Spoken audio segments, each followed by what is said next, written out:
창세기 31장 36절부터 42절 이 말씀을 통해서 하나님께서 고난과 그리고 수고를 감찰하셨다, 보셨다라고 하는 이런 내용을 중심으로 은혜를 나누고자 합니다.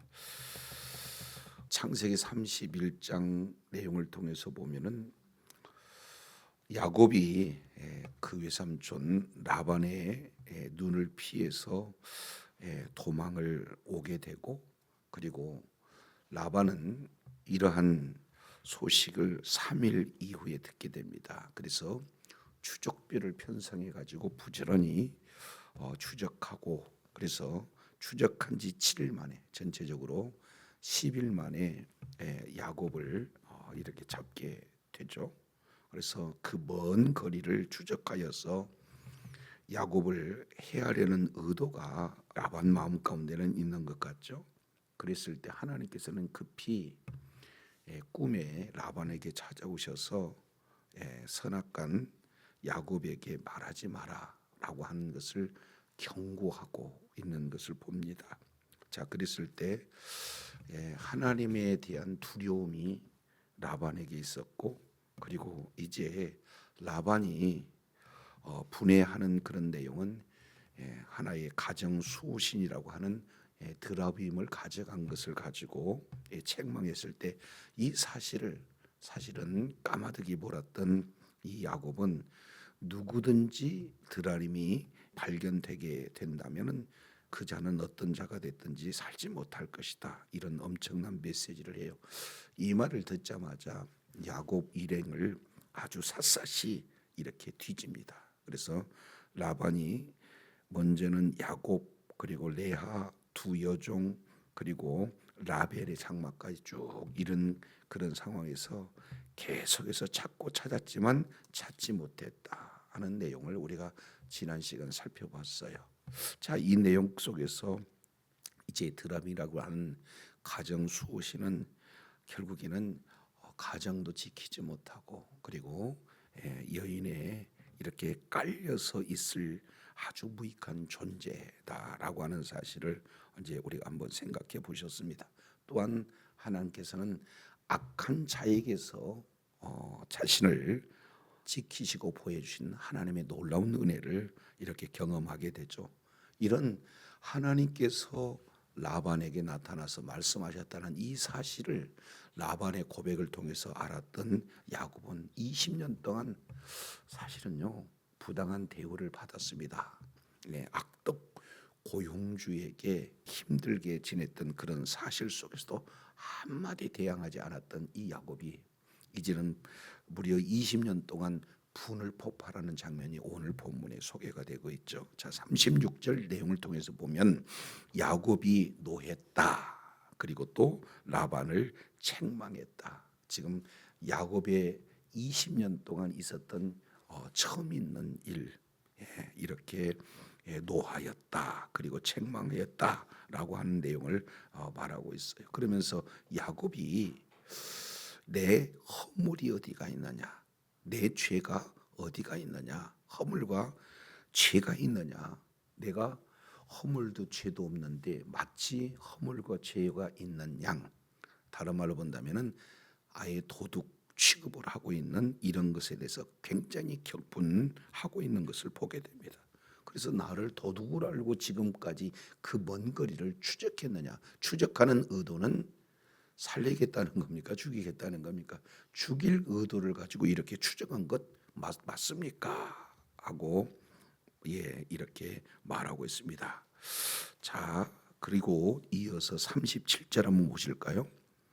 37절, 외삼촌에게서 내 물건을 다 뒤져보셨으니 외삼촌의 집안 물건 중에 무엇을 찾아냈나이까? 지금 이렇게 말하고 있어요. 왜 그러냐면 라반이 가정 수호신을 잃어버리고 분개하고 아주 구체적으로 샅샅이 수색하는 과정을 바로 이 야곱도 지켜봤거든요. 그러니까 나오지 않는 그 결과를 보고 지금 계속해서 이제 역전으로 추궁하고 있는 그런 장면 찾아냈습니까? 하면서 37절 하반절 매우 의미 있는 내용을 얘기하고 있죠. 예. 30절 하반절 내용을 보니까 여기 내 형제도 그리고 외삼촌의 형제도 있으니 자, 이 증인들 앞에서 한번 판단해 보시죠. 자, 그래서 지금까지 이 외삼촌 라반이 결국에는 그들의 형제 친척들 앞에서 야곱을 아주 새까맣게 속였던 그런 내용을 이제는 대역전에서 추궁하고 있는 것을 보게 되어집니다.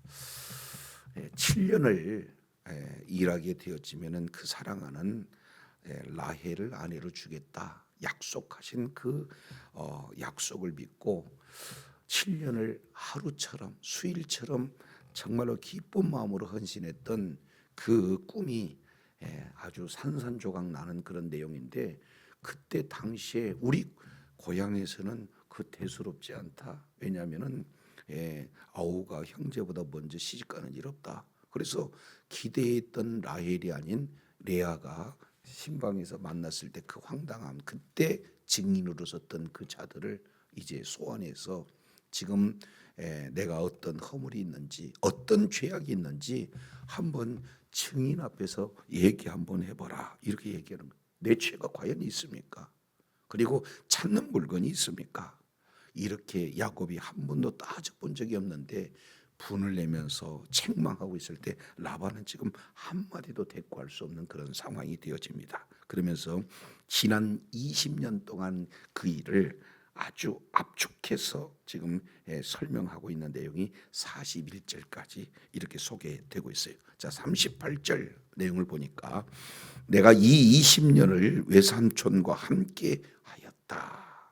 자, 그러면서 외삼촌과 함께 했던 이 내용을 5가지로 요약해서 소개하고 있습니다. 첫 번째 이 내용을 통해서 보면은 38절 하반절 내용을 보니까 내가 외삼촌의 암양들이나 암염소들을 뭐 하지 않았다는 거예요? 낙태하게 하지 않았다. 그러니까 이 염소들, 암양들은 새끼를 베서 재산이 증축하는데 아주 중요한 양들 아니겠습니까? 그런데 그 암양들이 어렵사리 새끼를 가졌을 때는 어떻게 돼요? 아주 귀한 겁니다. 근데 낙태하는 경우가 종종 있을 수 있잖아요. 근데 낙태하지 않을 만큼 매우 성실하게 되었다라는 것을 지금 항변하고 있습니다. 두 번째 내용은 또 외삼촌의 양떼 중에 이번에는 뭐예요? 수양을 내가 먹지 않았다. 그때 당시 뭐 손님에게 뭔가 대접하기 위해서는 암양 잡겠어요? 수양 잡겠어요? 순양 잡잖아요. 새끼를 낳는 암장을 잡을 수는 없는 게 그들의 하나의 관례적인 그런 내용이죠. 그러니까 언제든지 수양은 잡아서 손님을 대접할 수 있는 그런 상황이 되었음에도 수양을 먹지 않았다라는 것을 분명히 말하고 있습니다. 자, 그리고 세 번째 내용을 통해서 보면은 자, 이것은 물려찍힌 것은 내가 외삼촌에게 가져가지 아니하고 스스로 그것을 보충했다라고 지금 요구하고 있습니다. 그러니까 이때 당시 양을 치다가 짐승에게 찢겨 물렸다 그러면은 이 내용은 그저 고용 계약하는 그런 관계에 있다 할지라도 이것은 암묵적으로 허용되어져 있는 문화죠. 그런데 설령 물려찍힌 것이 있다 할지라도 언제든지 항변 있어서 항변할 수 있다 할지라도 그것을 가져가지 않고 오히려 자기 자신의 것에서 그것을 보충했다. 자, 네 번째 이 내용을 보면은 낮에 도적 맞았든지 밤에 도적 맞았든지 내가 외삼촌에게 물어주었다. 지금 결국 이런 정황을 통해서 본다면은 라반은 한 마리라도 손해가 나는 그런 상황입니까? 전혀 손해가 없는 상황이 되어지는 거예요.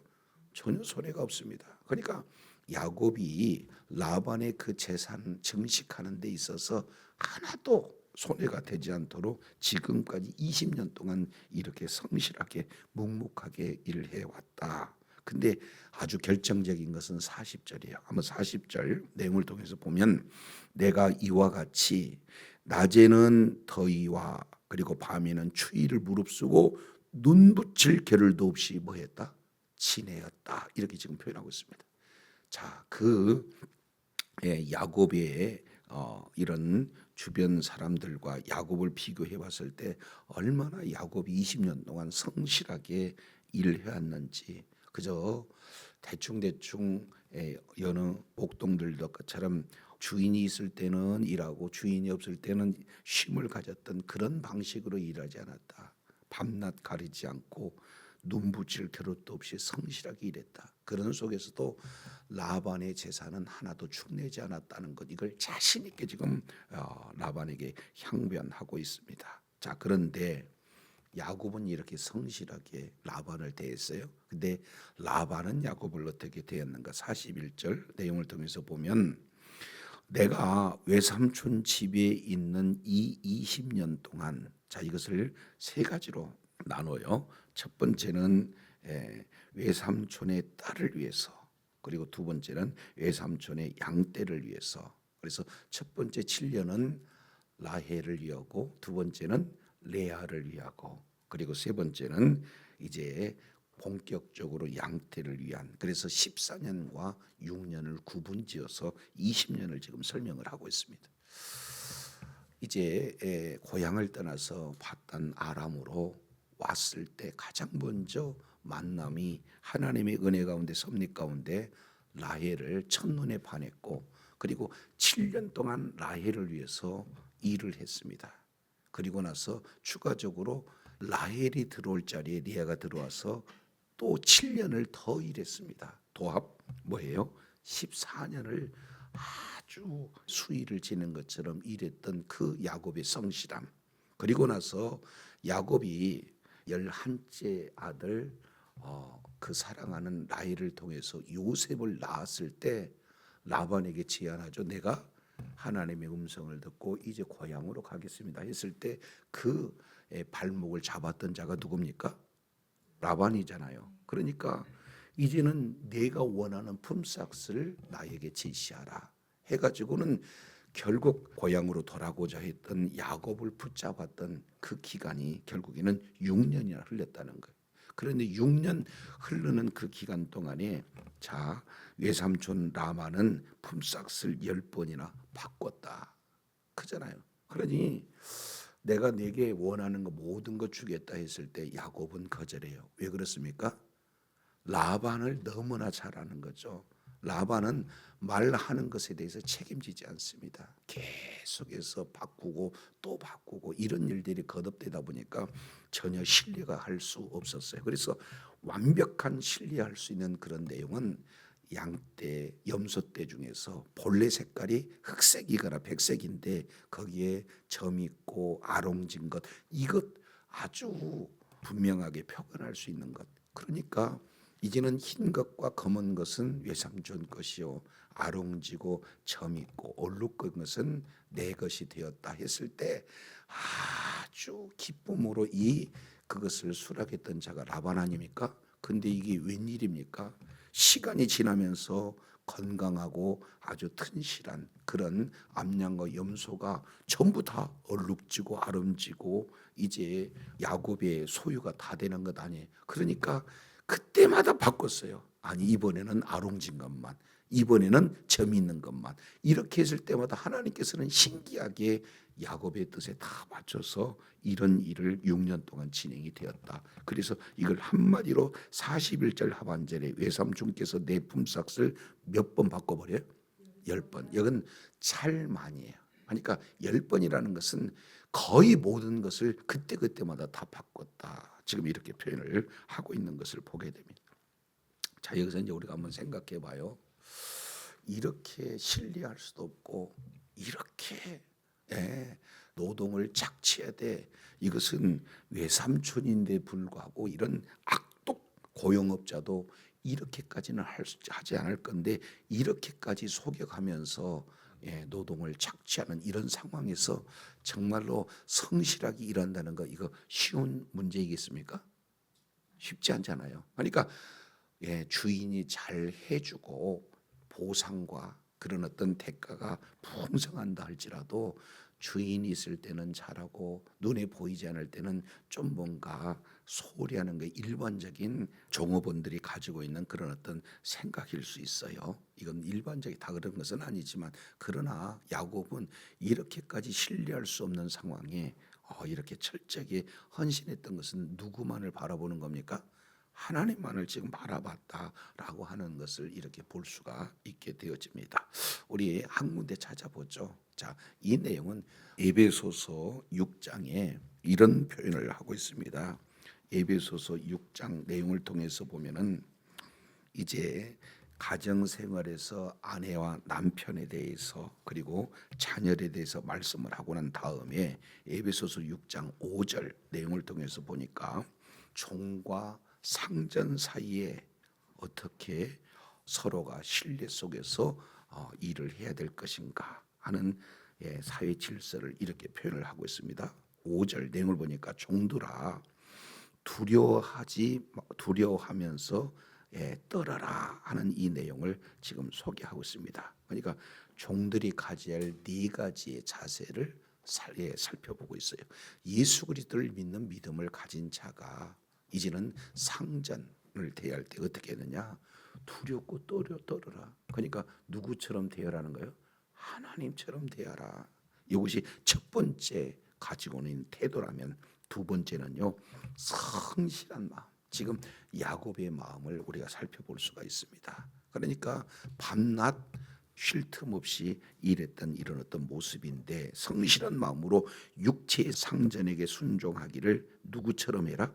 그리스도께 하듯 하라. 지금 이렇게 말하고 있어요. 그러니까 야곱은요, 계속해서 바꾸고 또 바꾸고 바꿈이 계속 되어지는 그런 상황 속에서도 한 마리도 축나지 않도록 밤낮으로 눈물겨운 성실함, 이 부분들을 보여줬잖아요.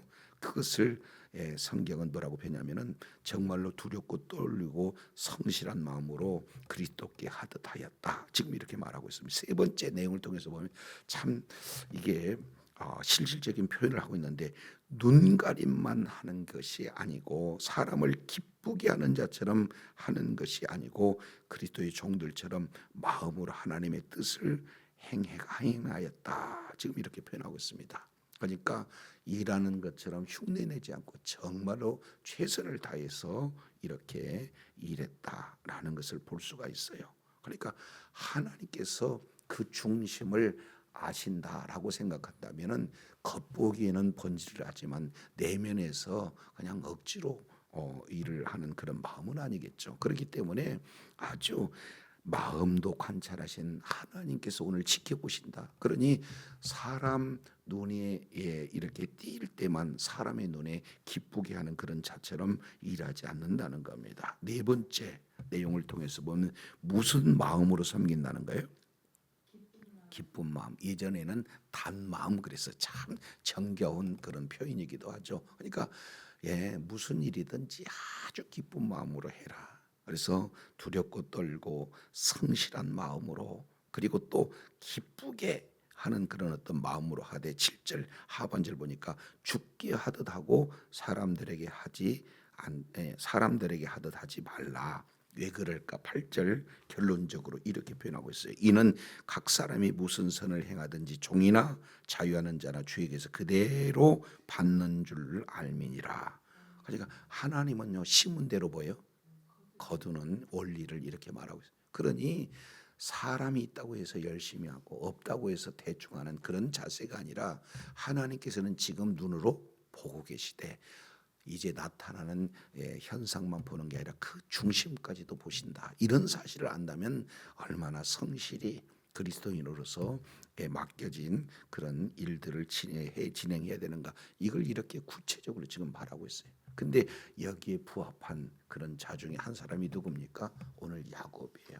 그러니 정말로 악덕 고용주와 같은 이런 어떤 존재임에도 불구하고 얼마나 성실하게 일했는가, 이런 내용을 봤을 때 참 어떻게 야곱같이 우리도 성실함을 유지했으면 좋지 않겠는가 하는 그런 내용을 생각해 보게 되는데, 자, 이것은요 어디를 보시냐면은 에베소서 5장 15절 어떻게 이것이 가능할까 하는 이 내용은 에베소서 5장 15절 내용을 보면은 그런즉 너희가 어떻게 행할 것을 자세히 주의 깊게 살펴라. 지혜 없는 자처럼 하지 말고 지혜 있는 자처럼 하라 하면서 뒤에 이렇게 표현을 하고 있습니다. 5장 18절 술 취하지 마라. 이는 방탕한 것이 오직 뭐를 받아라요?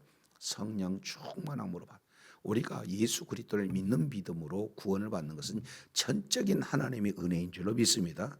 그 다음으로는 구원받는 자로서의 삶에 어떻게 행해야 될 것인가, 이것이 이제 저와 여러분 앞에 놓여진 내용 아니겠습니까? 그런데 지혜롭게 하나님의 뜻을 무엇인지 깨닫고 지혜롭게 행하기 위해서는 가장 우선이 뭐냐? 성령 충만이 있다는 거예요.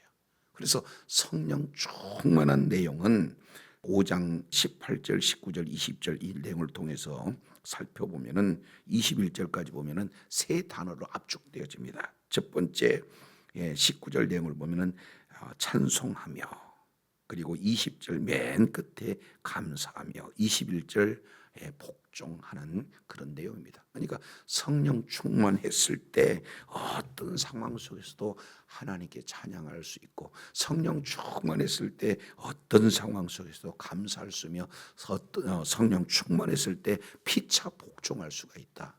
그래서 성령 충만했을 때 아내는 남편에게, 남편은 아내에게 어떻게 해요? 사랑하고 서로 죽게 하듯 할 수 있는 그런 은혜가 성령 충만할 때 주어진다는 거예요. 자녀들과 부모의 관계도 성령 충만했을 때 노엽게 하지 않고 주의 교양으로 훈계할 수 있다. 그러면서 6장 5절 종들은 이렇게 네 가지의 자세를 가지고 성령 충만할 때 이 모든 것을 가능하다라는 것을 말하고 있습니다. 그렇다면 야곱 역시 마찬가지로 이렇게 성실해서 했던 내용은 물론 그가 성실한 그런 성품이기도 하지만 하나님께서 그런 마음을 주셨다는 것을 오늘 마지막 42절을 통해서 그 신앙 고백에 묻어져 있습니다. 자, 이제 창세기 31장 42절 우리 하나님, 우리 아버지의 하나님, 아브라함의 하나님 그랬죠. 우리 아버지 바로 이삭의 하나님, 그리고 우리 할아버지 아브라함의 하나님, 곧 이삭의 경외하는 그런 하나님께서 나와 함께 하시지 않았다면 외삼촌께서는 이제 나를 빈손으로 공수로 뭐예요? 돌려보냈을 것이다. 지금 이렇게 말하고 있어요. 자, 그러면서 마지막 중요한 게 하나님이, 자, 거기에 주어가 하나님이 내 고난과 내 손의 수고를 보시고, 자, 하나님께서 첫 번째 보셨다는 것, 그리고 두 번째 하나님께서 어젯밤에 책망하셨다는 것. 그럼 여기서 제가 이 말씀을 보면서요, 나의 고난, 나의 수고, 이것이 우리가 이 땅 생활하면서 고난도 수고도 원튼 원치 않든 어떻게 되는 겁니까? 따를 수밖에 없는 것 아니겠습니까? 그러니까 이 야곱의 고난은요, 밖에서 더위와 추위 이것을 당하면서 눈붙일 수 겨를도 없을 만큼 이런 엄청난 수고, 그리고 또 라반으로부터 계속해서 이렇게 이용당하고 속임을 당하는 이런 고난, 이것은요 야곱에게만 있는 것이 아니라 오늘날 우리에게 이건 고난 수고의 문제를 우리가 어찌할 수가 없어요. 자, 그런데 그럴 때마다 하나님께서는 그 고난 그 수고를 외면치 않고 그 고난 수고 속에서 뭐 하셨다는 거예요? 보고 계시다. 이게 참 오늘 야곱에게는 큰 위로요, 저와 여러분이 큰 위로의 말씀인 줄로 믿습니다. 자, 이제 막 고향을 떠났어요. 거기에 베델에서 하나님을 만납니다. 주의 음성을 듣습니다.